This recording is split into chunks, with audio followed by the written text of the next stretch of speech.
புகழ் அனைத்தும் அல்லாஹ் ஒருவனுக்கே உரித்தாகட்டுமாக. சாந்தியின் ஈடேற்றும் கண்மணி நாயகம் முஹம்மது ரசூலுல்லாஹ் ஸல்லல்லாஹு அலைஹி வஸல்லம் அன்னாரின் மீதும், அன்னாருடைய உயர்ந்த குடும்பத்தார் மீதும், தோழர்கள் மீதும், அவர்களை பின்பற்றிய அனைவர் மீதும், இன்னும் குறிப்பாக இந்த ஜும்மாவுடைய நன்னாளில் இங்கு கூடி உள்ள அனைவர் மீதும் எல்லாம் அல்லாஹ் மேலான கிருபையை என்றென்றும் தந்தவர் புரிவானார். சகோதரர்களே, வழக்கமாக ஜும்மாவுடைய ஆரம்பத்தில் நான் மட்டும் இருப்பேன், மோதின் சாப் இருப்பாங்க, இன்னும் 2 பசங்க மட்டும் இருப்பாங்க. ஜும்மாவுடைய இறுதியில் தான் நாம் எல்லோரும் குழும இருக்கக்கூடிய ஒரு சூழ்நிலை இருக்கும். ஆனால் இன்று சற்று கொஞ்சம் வித்தியாசமாக மாறிவிடுது. அல்ஹம்துலில்லாஹ். இருந்தாலும் எனக்கு ரொம்ப சந்தோஷம்தான் எல்லாரும் இங்கே இருக்கும் பொழுது. இந்த ஜும்மாவுடைய மேடை, இந்த ஜும்மாவுடைய ஒரு நாளில் தான் நாம் நிதர்சனமாக ஒன்றை ஒற்றுக்கொள்ள வேண்டும். அல்லாஹ்வை ஏகோபித்தமாக முழு மனதோடு அந்த ஒரு வேளை தான் நாம் சந்திக்கின்றோம். இன்று நம் சமுதாயத்தின் நிலைமை அதுல இருந்து நம்ம இல்லை இந்த காரணம் அப்படிலாம் சொல்றது இல்லை. உண்மையிலேயே முஸ்லிம்களும் மற்ற மதத்தினரை போல அவரவர்கள் ஒரு நாளை தேர்ந்தெடுத்து கொண்டார்கள். நாம் அதை விளங்கி கொள்ளாமல் நம்மளை அறியாமலே நாம் ஒரு நாளை அல்லாஹ்வுக்காக தேர்ந்தெடுத்து கொண்டோம். ஆனால் அல்லாஹ் அவனிடத்தில் நாம் பேசுவதற்கு ஒரு நாளில் 5 முறை தேர்ந்தெடுத்து கொண்டான்.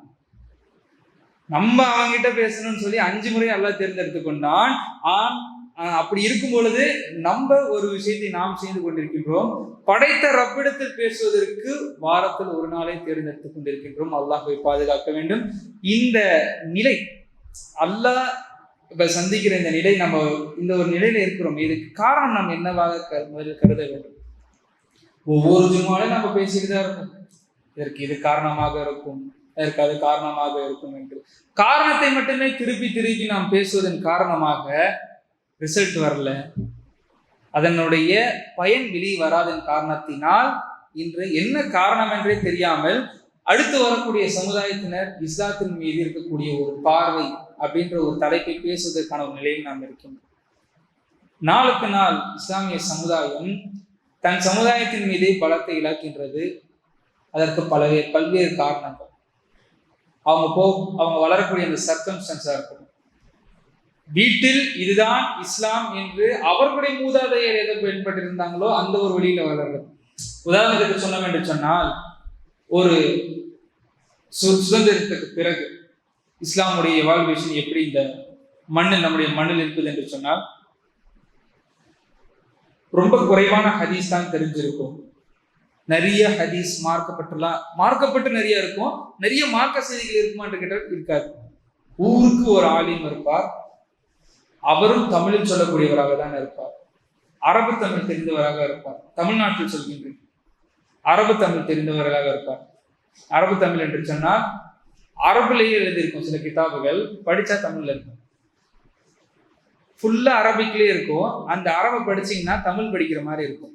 ஏன்னால் தமிழ் மொழிக்கு ஏற்ற அரபு தமிழை மாற்றினார்கள். இமாம் ஆதஷ் ரஹிமஹுல்லாஹ் அவர்கள் உருவாக்கியது. அதனால் பல மார்க்க அறிஞர்கள் பயன்பெற்றார்கள்.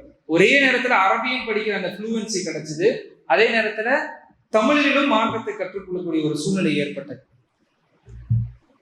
இந்த காலம் அடுத்தடுத்து மாற ஒரு 1780s இஸ்லாமிய சமுதாயம் தேசிய அளவில் ஒரு விஷயம் நடந்துச்சு. எல்பிஜின்ற ஒரு கான்செப்ட் நடந்தது.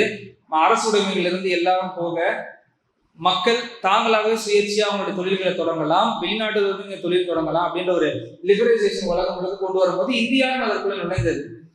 அப்பதான் இஸ்லாமிய சமுதாயம் இங்கிருந்து வெளியே போறாங்க, வெளியே உழைப்பதற்காக போகக்கூடிய ஒரு சூழ்நிலை ஏற்படுகின்றது. அப்பதான் அந்த ஏர்லிய ஸ்டேஜில் சவுதிகளுக்கோ கல்ஃப் கண்ட்ரிகளுக்கோ உழைப்பதற்காக போகக்கூடிய ஒரு கூட்டம் இருக்கின்றது.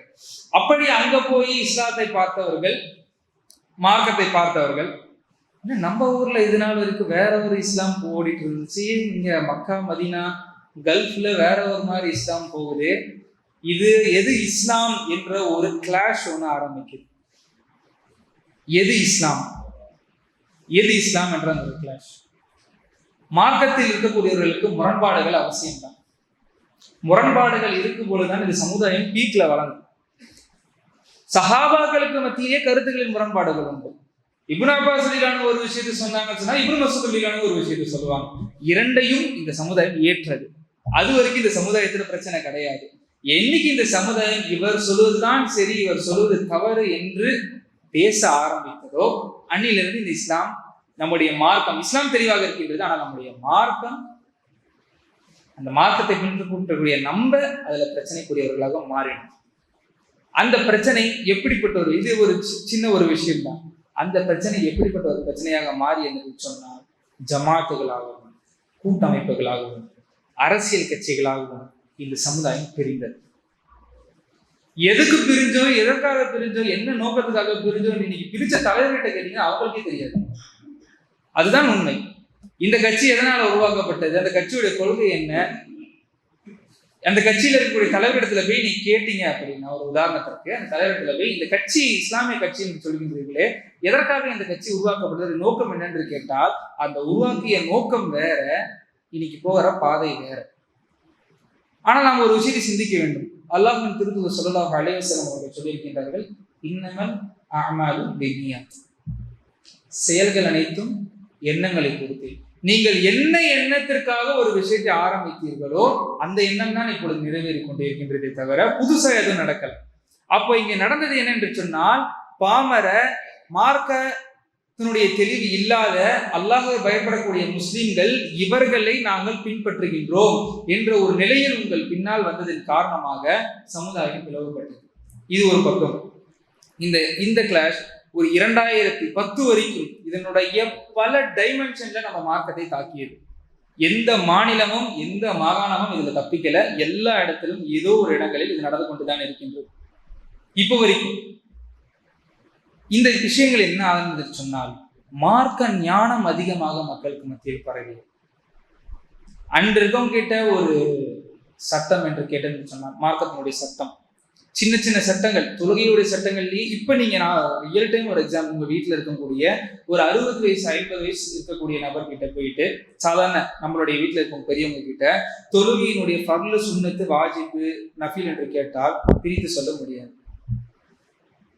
கேட்டு பாருங்க, சொல்ல மாட்டாங்க. ரொம்ப கஷ்டம், சொல்ல மாட்டாங்க. ஆனால் அவரிடத்தில் இறையச்சம் இருக்கும். தொழுகணும் தெரியும், ஐவேளை தொழுகணும் என்று தெரியும். சூரா ஃபாத்தியாவே தமிழ்ல தான் மனப்பாடம் பண்ணியிருப்பாங்க. இதெல்லாம் நிதர்சனமான உண்மைதான். இன்று இப்ப மார்க்கத்தில் ரொம்ப போக்கஸ்டா இருக்கும் கிட்ட போய் நீங்க கேட்டீங்கன்னு சொன்னால், தொழுகையில் இத்தனை ஃபர்லுகள் உண்டு, தொழுகையில் இத்தனை சுன்னத்துகள் உண்டு, அதை இப்படி இப்படி பின்பற்ற வேண்டும் சொல்வதற்கான பாசிபிலிட்டி அதிகம். இந்த அளவுக்கு தெளிவு இருந்தும் அடுத்த சமுதாயத்திற்கு அவங்களால கொண்டு போய் சேர்க்க முடியல.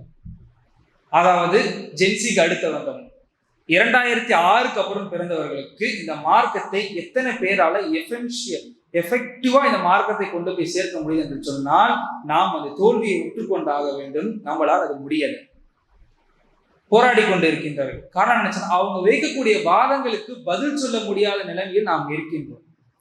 என்ன பெரிய காரணமாக இருக்கும்? ஒண்ணுமில்லை, ஒரு இஸ்லாமிய சகோதரி ஒருத்தங்க ஹிஜாப் அணியாம இருக்கிறாங்க.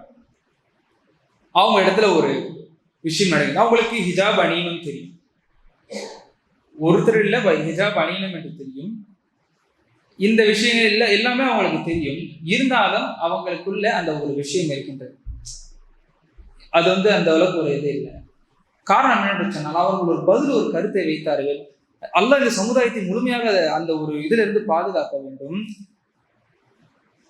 ஜும்மாவோட மேடையில் இதை பத்தி சொல்லலாம். என்ன நீங்க ஹிஜாபை பத்தி சொல்றீங்க, அதெல்லாம் சரிதான். ஹிஜாப் போட்டவங்க எல்லாருமே சரியாக இருக்கிறாங்களா? ஹிஜாப் போட்டவங்க எல்லாரும் ரொம்ப கடுமையான காட்டமான ஒரு சொல், ரொம்ப பொறுமையா கையாளாக வேண்டும், இருக்கிறாங்களா அப்படின்ற ஒரு வாதம் இருக்கின்றது. இப்படி ஒரு வாதத்தை வைக்கிறாங்க. அல்லாஹ் பாதுகாக்க வேண்டும் சகோதரர்களே. நான் இந்த இடத்துக்கு ஒரு உதாரணத்தை சொல்லுவேன். இப்லீஸ்க்கு அல்லாஹ் எல்லா ஞானத்தையுமே கற்றுக் கொடுத்தான். இப்லீஸ்க்கு தெரியாத ஞானம், மலக்குமார்களுக்கே பாடம் எடுத்தான் என்ற விஷயங்கள்லாம் வருகின்றது. ஆனால் எந்த இடத்துல இப்லீஸ் இந்த சொர்க்கத்தை விட்டு விரட்டப்பட்டான்? எந்த இடத்தில்? அல்லாஹ்வுடைய கட்டளையை கட்டளை என்றே தெரியாமல் தன்னுடைய கல்வி அறிவு மிகைத்து, நான் பெரியவன், எனக்கு எல்லாம் தெரியும் என்ற அந்த நிலை வரும் பொழுது சொர்க்கத்திலிருந்து விரட்டடிக்கப்பட்டான். அப்பொழுது கல்வி உயரும் பொழுது எது உயரக்கூடாது என்று சொன்னால், அகங்காரமும் ஆணவமும் திமிரும் உயரக்கூடாது. அப்படிப்பட்ட ஒருவர் சமுதாயத்தை என்றும் வழிநடத்த முடியாது. ஏனென்று சொன்னால் அவருக்கு இருக்கக்கூடிய அந்த குணமும் இப்லீஸுக்கு இருக்கக்கூடிய குணமும் இரண்டும் ஒன்றுதான். சமுதாயத்தில் ஒருத்தருக்கு கல்வி ஞானம் கிடைக்குது என்று சொன்னால் முதலில் அவருக்கு வர வேண்டியது பணிவு. அல்லாஹ்வின் திருத்தூதர் ஸல்லல்லாஹு அலைஹி வஸல்லம் அவர்களுக்கு நடந்த கொடுமையை போன்று இந்த சமுதாயத்தில் வேறு எவருக்கும் நடந்திருக்காது. கழிவுகளை வந்து கொட்டினார்கள், மேலும் போற தெருக்களில் அடித்தார்கள், ஊரை விட்டு விரட்டினார்கள். 23 வருஷம் ஆச்சு ரசூலுல்லாஹி ஸல்லல்லாஹு அலைஹி வஸல்லம் அவர்களுக்கு அந்த மக்கள் மனசுல இடம் பிடிக்கல.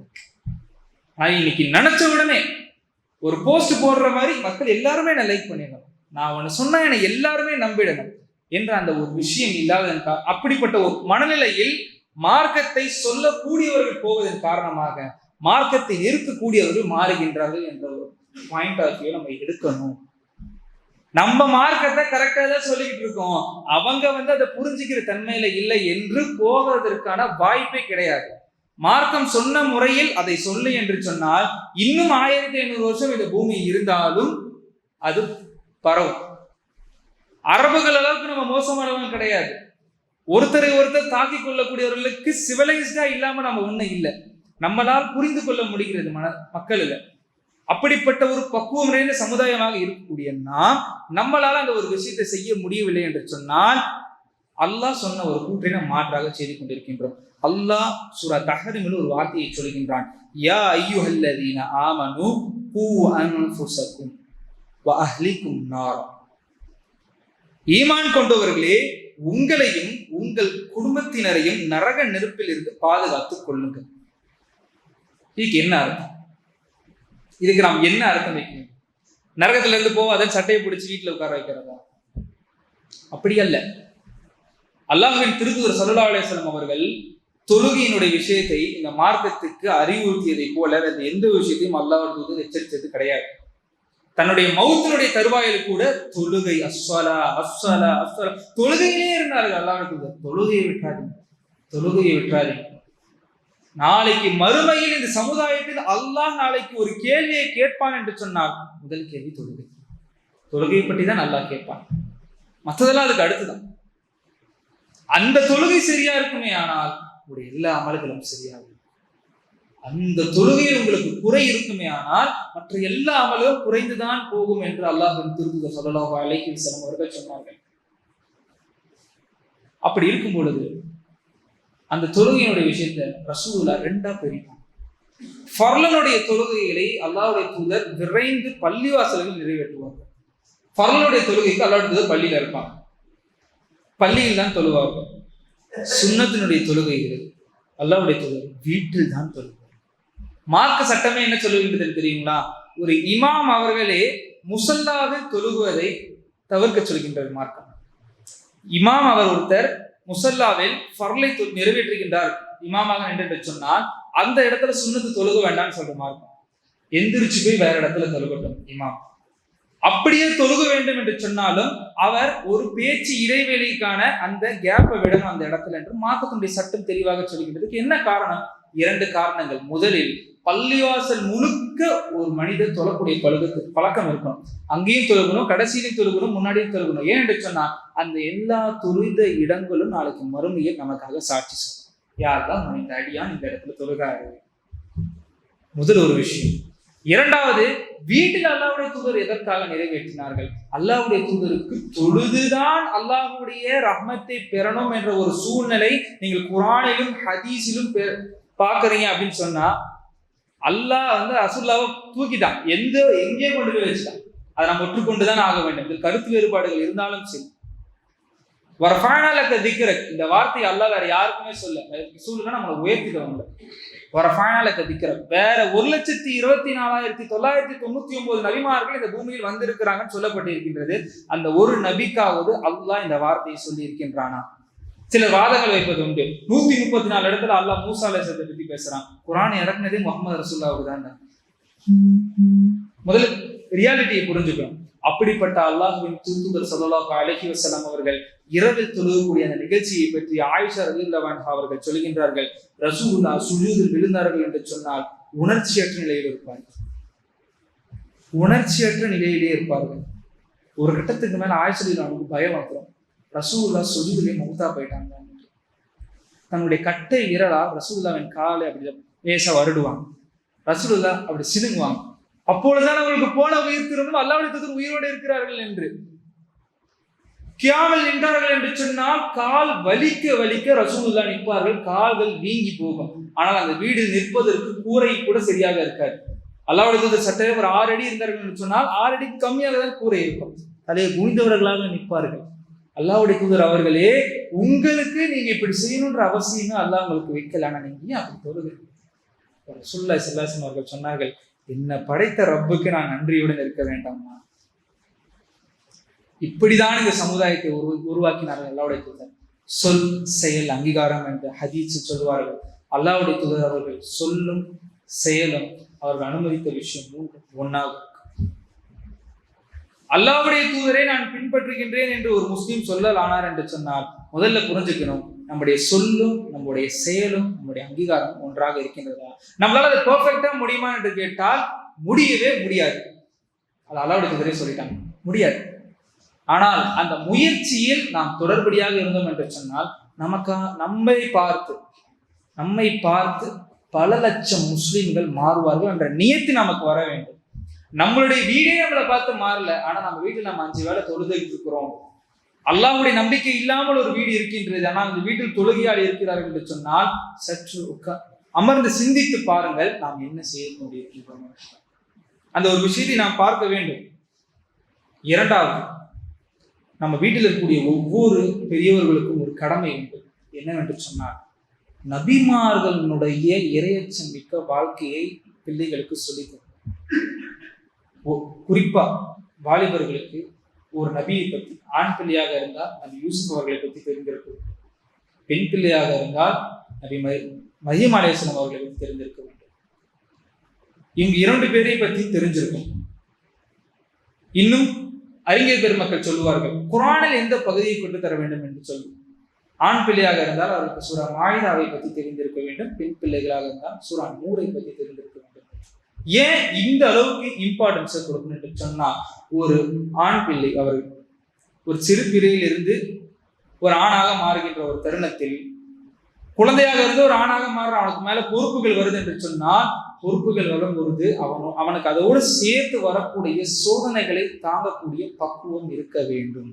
எந்த சோதனையை வந்தாலும் நான் அல்லாஹ்வை பயப்படுவேன் என்னக்கூடிய அந்த நிலை வர வேண்டும். அதற்கு உதாரணம் யூசுப் அலைஹிஸ்ஸலாம். இந்த உதாரணத்தை அல்லாஹ் நாம நிறைய வாட்டி அதை பற்றி சொல்லியிருக்கோம். ரசூலுல்லாஹி ஸல்லல்லாஹு அலைஹி வஸல்லம் அவர்களும் சஹாபாக்களும் மக்காவில கஷ்டப்பட்டு இருக்கும் பொழுது அல்லாஹ் சொன்ன கதை. எவ்வளவு சூழ்நிலையில் யூசுப் அலைஹிஸ்ஸலாம் நினைச்சிருந்தா அந்த இருட்டிலும் தப்பு செஞ்சிருக்கலாம், அரசாட்சியில் இருக்கும் பொழுதும் தப்பு செஞ்சிருக்கலாம். 2 இடத்தில் தப்பு செய்வதற்கான வாய்ப்பு இருந்தும் அவர் அல்லாஹ்வை பயந்தார்கள். அவர்களுக்கு அந்த இருட்டும் பெரிய விஷயமாக தெரியல, அரசாட்சியும் பெரிய விஷயமாக தெரியல. 2ம் அல்லாஹ் கொடுத்தது. அல்லாஹ் எப்பொழுது வேணாலும் எடுப்பான், நான் அவன் சொன்னதை செய்வேன் என்ற அந்த ஒரு மனநிலை ஒவ்வொரு சிறுவர்களுக்கும் அது இருக்க வேண்டும். நபி யூசுப் அலைஹிஸ்ஸலாம் மட்டும் இல்ல, நபி இப்ராஹிம் அலைஹிஸ்ஸலாம், நபி மூசா அலைஹிஸ்ஸலாம், நபி அய்யூப் அலைஹிஸ்ஸலாம், யாக்கூப் அலைஹிஸ்ஸலாம் என்று எல்லா நபிமார்களுடைய வரலாறும் சொல்லித்தர வேண்டும், சொல்லித்தரப்பட வேண்டும். அதற்கு முதல் நாம் கற்றுக்கொள்ள வேண்டும். அதை கற்றுக்கொண்டோம் என்று சொன்னால் கற்ற பிறகு நம்ம கிட்ட ஒரு மாற்றம் இருக்கும். அந்த மாற்றம் எப்பொழுது தெரியுங்களா?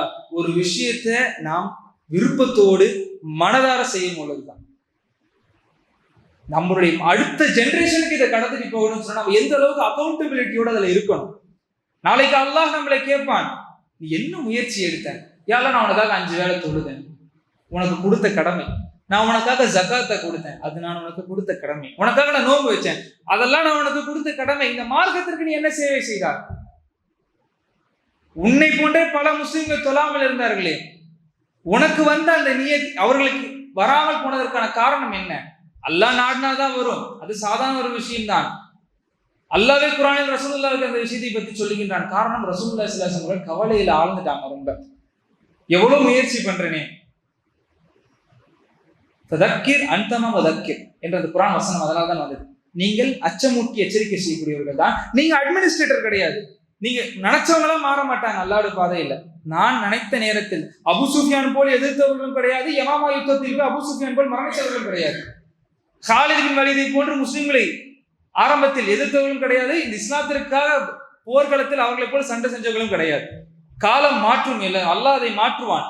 ஆனால் நாம் முயற்சிக்க வேண்டும் சகோதரர்களே. இதுக்கு அடுத்து ஃபைனலா ஒரு விஷயத்தை சொல்லணும்னா, இன்னைக்கு இருக்கக்கூடிய பெரிய விஷயம் மார்க்கத்தை கற்றுக்கொள்வது, மார்க்கம் அல்லாத கல்வி கற்றுக்கொண்டவர்கள் இருக்கக்கூடிய ஒரு பெரிய விஷயம் என்பது அகங்காரம். முதல் சொன்னதுதான், தன்னை விட கல்வியில் கஷ்டப்படக்கூடிய இல்லை ஏதோ ஒரு விஷயங்கள் கஷ்டப்படக்கூடியவர்களுக்கு அந்த அன்புடன் ஒரு அப்ரோச் இல்லை, அன்புடன் ஒரு அப்ரோச் இல்லை. அது ஒரு பெரிய ஒரு குறையாக இருக்கின்றது இந்த மார்க்கத்தை. அல்லாஹ்வின் திருத்தூதர் ஸல்லல்லாஹு அலைஹி வஸல்லம் அவர்கள் வாளினால் இந்த உலகத்தை வென்றார்கள் என்று ஒரு வரலாறு இருக்குமே, ஆனால் இந்த மார்க்கம் இந்த அளவுக்கு நிலைத்திருக்காது. அல்லாஹ்வுடைய தூதர் அவர்கள் அன்பால் எல்லார் மனதையும் வென்றார். ரசூலுல்லாஹி ஸல்லல்லாஹு அலைஹி வஸல்லம் அவர்களை பற்றி அனஸ் ரலியல்லாஹு அன்ஹு இந்த வார்த்தையை சொல்கின்றார்கள், மா ரஅய்து அஹதன் கான அர்ஹம பில் இயாலி மின் ரசூலுல்லாஹி ஸல்லல்லாஹு அலைஹி வஸல்லம்.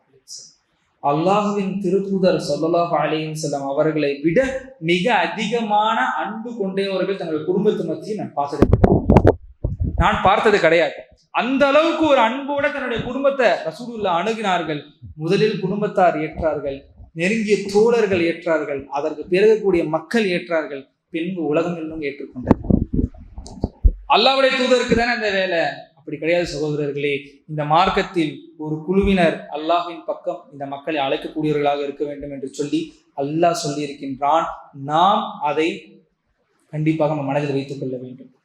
அவங்க இப்படி பண்ணிட்டு இருக்காங்க, இந்த ஜென்ரேஷன் இப்படி பண்ணிட்டு இருக்கிறாங்க, ரொம்ப இன்ஃப்ளூயன்ஸ்டா இருக்குது, சோசியல் மீடியா இருக்குது, ரொம்ப எக்ஸ்போஸ் ஆயிட்டாங்க, ஒன்றும் பண்ண முடியலை என்று காரணங்களை பேசிக்கொண்டே இருந்தோம் என்று சொன்னால் அதெல்லாம் காரணம் அல்ல, நம்முடைய அலட்சியம் தான் காரணம் என்று கடைசியில் நாம் புரிந்து கொள்வோம். நம்மளை சுற்றிக்கூடிய அரசியல் சூழ்நிலை ஒவ்வொரு முஸ்லிம்களுக்கும் தெரிய வேண்டும். வணிக ரீதியான சூழ்நிலை, கடன் கொடுத்து கடன் வாங்கி போய் வட்டி இருந்தால்தான் இன்னைக்கு கடன் வாங்கக்கூடிய நிலை வட்டியோடு வட்டியாக முஸ்லிம்களே ஒரு சமுதாயம் மாறிவிட்டது. வட்டி தானே, இப்ப வட்டி இல்லாம யாரு கடன் கொடுக்கறதெல்லாம் அல்லாஹ் கோச்சிக்க மாட்டான் என்ற ஒரு மனநிலை முஸ்லிம்களுக்கு மத்தியில் இருக்கின்றது. ஒவ்வொரு முஸ்லிம்களுக்கும் தெரியும், அல்லாஹ் பாதுகாத்தவர்களே தெரியும். இப்படி நம்ம காம்ப்ரமைஸ் ஆகிக்கொண்டே இருந்தோம் என்று சொன்னால் நாளைக்கு இஸ்லாத்தில் எல்லா விஷயங்களும் காம்ப்ரமைஸ் ஆகுவோம். கடைசி இலாஹியத்து என்று சொல்லி அல்லாஹ்வை வணங்கக்கூடிய அந்த விஷயத்திலும் காம்ப்ரமைஸ் ஆகும். அது எங்கு கொண்டு போய் நிறுத்தும் என்று சொன்னால் ஷிர்கில் கொண்டு போய் நிறுத்தும். எப்படிப்பட்ட இந்த சமுதாயம் நாம் மாறிடக்கூடாது, நாம் எச்சரிக்கையாக இருக்க வேண்டும் என்று சொல்லி முதல் குத்பாவை நிறைவேற்றி அல்ஹம்துலில்லாஹ் அல்ஹம்துலில்லாஹி ரப்பில் ஆலமீன் வல் ஆகிபத்து லில் முத்தகீன் الصلاة والسلام على رسول الله وعلى آله وصحبه أجمعين أما بعد.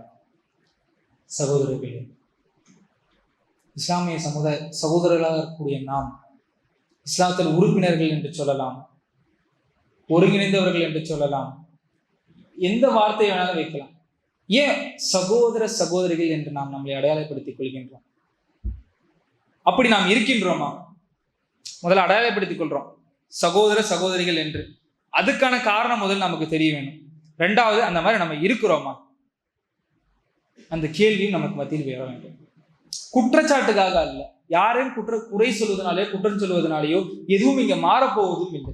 அல்லாஹ்வின் திருத்தூதர் ஸல்லல்லாஹு அலைஹி வஸல்லம் அவர்கள் கடுமையாக எச்சரித்திருக்கின்றார்கள், ஒருத்தனுடைய விஷயத்தை துருவி ஆராய்வது தவறு, அடுத்தவனை பற்றி நீங்கள் குறை சொல்லி திரிவது தவறு, செய்யாதீர்கள், உங்கள் குறைகள் அதை தடுக்கட்டும் என்று சொன்னார்கள். நம்மளிடத்துல எவ்வளவு குறைகள் இருக்குது என்பது நமக்கு தெரியும், அதை விட நம்முடைய ரப்புக்கு தெரியும். அதையுமே நாம் எதனால் நம்முடைய சகோதரர்கள் என்று அடையாளப்படுத்திக் கொள்கின்றோம்? இன்னமல் முஃமினூன இஹ்வத்துன். அதை நாம் அடையாளப்படுத்திக் கொள்வது நமக்கு பெருமையோ அதெல்லாம் கிடையாது, அல்லாஹ்வுடைய உத்தரவு.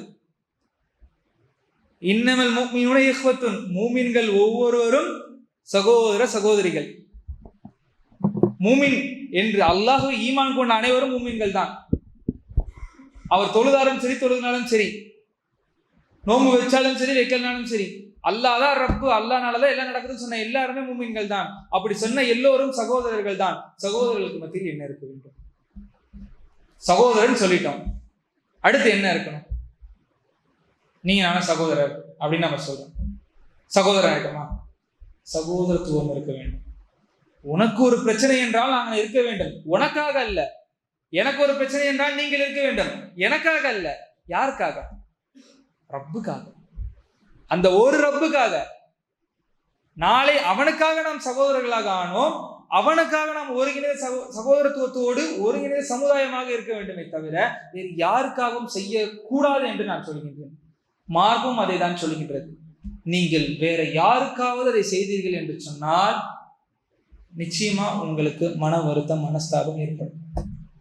நீங்கள் நினைத்ததை போல அந்த நபர் இருக்க மாட்டார்.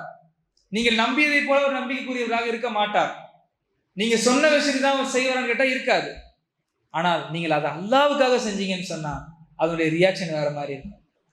ஒன்று, நீங்கள் சொன்னதை போல அவர் இருப்பார், அல்லது நீங்கள் சொன்னதை விட சொன்னதுக்கு மாற்றமாக அவர் இருப்பார். அப்படி இருந்ததன் காரணத்தால் உங்களுடைய அருமையை அவர் புரிந்து கொள்வார். அவன் ஏன் என்று சொன்னால், ஒரு நல்ல நண்பனை பத்தி நாம் முன்னாடி இருந்த விஷயங்களை பேசியிருக்கோம். ஒரு நல்ல நண்பன் எப்படிப்பட்டவன் என்று சொன்னால், அவர் அத்தரை போல, ஒரு அத்தர் வியாபாரியை போல ரசூலுல்லாஹி ஸல்லல்லாஹு அலைஹி வஸல்லம் அவர்கள் சொல்லியிருக்கின்றார்கள். அவர் அத்தர் விற்பார், அவர் வாங்கிக் கொள்வார் இன்னொரு நபர். இல்லை என்று சொன்னால் அந்த அத்தனுடைய நறுமணம் கிடைக்கும், அதனுடைய பெனிஃபிட் எல்லாம் கிடைக்கும் அப்படின்னு சொல்லி பல விஷயங்களை சொன்னாங்க.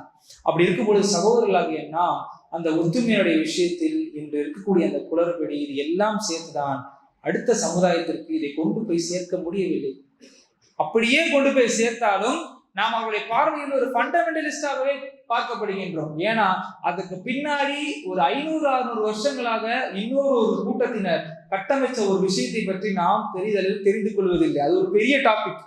இஸ்லாமோபோபியா என்று சொல்லி பல இஸ்லாத்திற்கு எதிராக அந்த டைமென்ஷனை செட் பண்ணி ஒவ்வொரு துறையிலும் ஒவ்வொரு விஷயங்களிலும் இஸ்லாத்திற்கு எதிராக திருப்பி திருப்பி திருப்பி வெறுப்பு பிரச்சாரம் என்பது நடந்து கொண்டேதான் இருக்கின்றது. ஒரு கட்டத்துக்கு மேல போய் முஸ்லிம்களே செய்ய ஆரம்பிச்சிருவாங்க. செய்யறதே நமக்கு தெரியாது. கேன்சர் மாதிரி கடைசியில நோய் வந்ததுக்கு அப்புறம் தான் நமக்கு தெரியும். இப்படிப்பட்ட ஒரு சூழ்நிலையில் மாறிக்கொண்டிருக்கிறீங்கன்னா ரொம்ப ஒரு கவலைக்குரிய ஒரு நிலை நினைக்கிறோம். எல்லாமே நார்மலைஸ் ஆகிட்டே வராங்க நம்முடைய சமுதாயத்தினர். இங்க நம்ம அந்த இருக்கிற சர்க்கிள் இருந்து வெளியே பார்த்தோம்னு சொன்னா ஒரு கடைசியில் நம்ம என்ன சொல்றோம்னா குறைகளை மட்டும் சொல்றோம். இனிமேல் என்ன பண்றது, அவ்வளவுதான். அப்படி இந்த சமுதாயத்தை நாம் விட்டுவிட முடியாது. அப்படி அல்லாஹ்வுடைய தூதரும் அவர்களை விட்டது கிடையாது. அந்த நம்மளுடைய பாரம்பரியமே அது கிடையாது.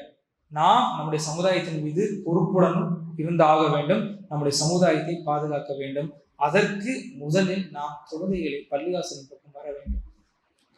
தொழுகையை தவிர நமக்கு வேற ஆப்ஷன் கிடையாது. வேற ஆப்ஷன் நமக்கு கிடையாது. ஏன்னா அல்லாஹ்வுடைய தூதர் அவர்கள் அதைத்தான் முன்னிறுத்தினார்கள்.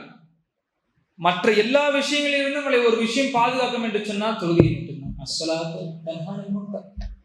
தொழுகை மட்டும்தான் மானக்கேடியான விஷயங்களிலிருந்து நம்மளை பாதுகாக்கும். பள்ளிவாசலுக்கு வர வேண்டும். இன்னும் ஒரு படிப்பை பள்ளிவாசலுக்கு சிறுமத்துகளை செய்ய வேண்டும். சகோதரர்கள், நாம் பல முறைகளை இதை பற்றி பேசி இருக்கின்றோம். நம்முடைய வீடுகளுக்கு நாம் பொருளாதார சூழ்நிலை ஒரு பிரச்சனை வருது என்று சொன்னால் நம்ம பார்த்துட்டு சும்மா இருக்க மாட்டோம். எந்த தந்தையும் தான் வீட்டுல தான் பிள்ளைகள் பசியோடு இருக்கிற அந்த பசியோடு இருக்கக்கூடிய குழந்தை வீட்டில் இருக்கும் பொழுது ஒரு தந்தை நிம்மதியாக தூங்கக்கூடியவங்க இத்தனை தந்தைகள் இருக்கிறார்கள். தூங்க முடியுமா? ஒரு தாயால அப்படி தூங்க முடியுமா? பசியோடு இந்த ஒரு பிள்ளையை வச்சுட்டு அந்த பிள்ளைக்கு எந்த ஒரு விஷயங்களும் அப்படி இருக்கவங்கள தந்தை தாயாகவே இருக்க முடியாது. அப்படி இருக்கும் பொழுது சகோதரர்களாகிய மூமின்கள் அல்லாஹ்வுடைய வீட்டை கவனிக்காமல் விடுவதும் இதற்கும் அதற்கும் சமமான ஒரு விஷயம்தான் என்பதை நாம் புரிந்து கொள்ள வேண்டும். நம்முடைய பள்ளிவாசலிலும் அல்ஹம்துலில்லாஹ் நம்மளுடைய இந்த பள்ளிவாசலில் தொடர்ச்சியாக மக்களாலே உருவாக்கப்பட்ட ஒரு பள்ளி. அதுதான் உண்மை. மக்களுடைய அவர்கள் அல்லாஹ்வுக்காக செலவு செய்த பணத்தால் உருவாக்கப்பட்ட பள்ளி. அப்படி இருக்கும் பொழுது மக்களுக்கு உரிய பள்ளி. மக்கள் எல்லோருக்கும் எல்லா உரிமைகளும் உண்டு. மக்கள் தான் நம்முடைய பள்ளியும் பார்த்து கொள்ள வேண்டும். உண்மையை தான் சொல்கின்றேன். நம்மளுடைய வீட்டை நாம் எந்த அளவுக்கு பொறுப்பாக பார்த்து கொண்டிருக்கின்றோமோ அதே போல நம்முடைய பள்ளி, நம்ம ரப்பவுடைய பள்ளி. அப்படி இருக்கும் பொழுது அந்த பள்ளிவாசலுக்கு நாம் உதவி செய்வது நம்ம மீது பொறுப்பாக இருக்கின்றது. அதையும் கவனத்தில் கொண்டிருக்க வேண்டும் சகோதரர்களே. பல தேவைகளும் நம்முடைய பள்ளிகளில் இருக்கின்றது. அதையும் நாம் நிறைவேற்ற வேண்டும். ஏன்னால் அது நம்ம குடும்பத்தை கூட தான் நம்முடைய பள்ளி. அதை மனதில் வைத்துக் கொள்ள வேண்டும். அதையும் தாண்டி நாம் சொன்ன ஒரு விஷயம், அடுத்த சமுதாயத்திற்கு இஸ்லாத்தை கொண்டு போய் சேர்க்க வேண்டும். அதை இன்ட்ரெஸ்டிங்கான வழியில கொண்டு போகணும். கஷ்டமான ஒரு விஷயம்தான். ஏன்னா நமக்கு எதிராக கட்டமைக்கப்பட்டக்கூடிய இந்த கட்டமைப்பு என்பது ரொம்ப ஸ்ட்ராங்கா இருக்கு. பல டைமென்ஷன்ஸ்ல இருக்கு. ஏஐ வந்ததுக்கு அப்புறம் எது உண்மை எது பொய்ன்னு தெரிஞ்சு இந்த ஃபேக்ட் செக்கிங்குள்ளேயே நம்ம அந்த அளவுக்கு முன்ன ஜென்ரேஷனுக்கு அந்த அளவுக்கு திறமை இருக்குதா என்று சொன்னால் இல்லை. ரொம்ப ஃபாஸ்டா மாறி இருக்கிறோம். அப்படி இருக்கும் பொழுது டெக்னாலஜியில யாரை எப்படி வேணாலும் ஏமாத்தலாம் அப்படின்ற ஒரு மனநிலை இருக்கக்கூடிய நாம் எங்க ஜெனரேஷனுக்கும் நாம் முதல்ல புரிய வைக்க வேண்டியது, நாம் யாரை வேணாலும் ஏமாற்றலாம் இந்த உலகத்தில், அல்லாஹை ஏமாற்ற முடியாது என்ற அந்த தக்வா முதலில் வருமேயானால் மற்ற அனைத்தும் தானாக வரும். இன்னல்லாஹ யஅமுரு பில் அத்லி வல் இஹ்சான் வ ஈதாஇ தில் குர்பா வ யன்ஹா அனில் ஃபஹ்ஷாஇ வல் முன்கரி வல் பகி يعظكم لعلكم تذكرون واذكروا الله العظيم يذكركم وادعوه يستجب لكم ولذكر الله تعالى وعلى ما عز وجل وتم أقوى وأكبر والله يعلم ما تصنعون.